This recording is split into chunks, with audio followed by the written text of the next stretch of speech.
In today's video, I'm going to teach you how to merge and sync Notion pages in multiple databases with two-way updates.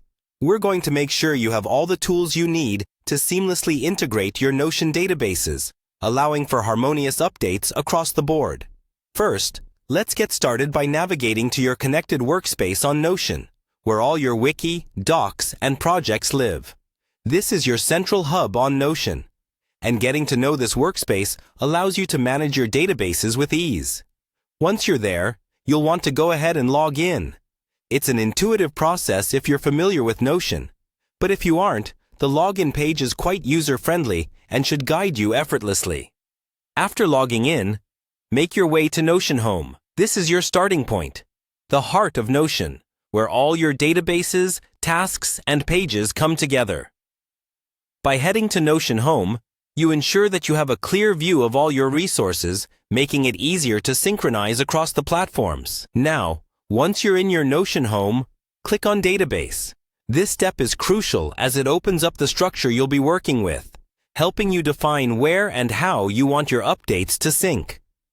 Your databases are where all the data lives, and getting comfortable with this part allows you to manage your workspace efficiently.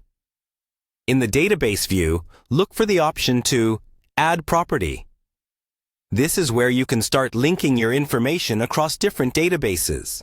Adding properties gives your pages additional dimensions, making data more robust and interconnected.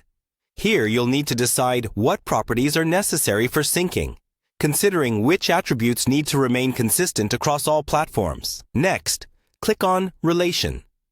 This feature is incredibly powerful for linking databases. When you enable relation properties, you establish connections between different pieces of information across your workspace. These links are essential for the two-way sync as they enable dynamic updates, ensuring your data stays relevant and up to date. Finally, select existing databases. This is your final step to create that seamless synchronization. By selecting existing databases, you cement those relations between all the relevant data tables within your workspace. It's like drawing a map that tells Notion exactly where and how to copy and synchronize information. There you have it, a concise yet comprehensive walkthrough on merging and syncing Notion pages across multiple databases with two-way updates. By following these steps, you'll create a more efficient working environment, helping you keep track of all relevant updates without the need for manual adjustments. Happy Notioning! And may your databases forever remain in perfect harmony.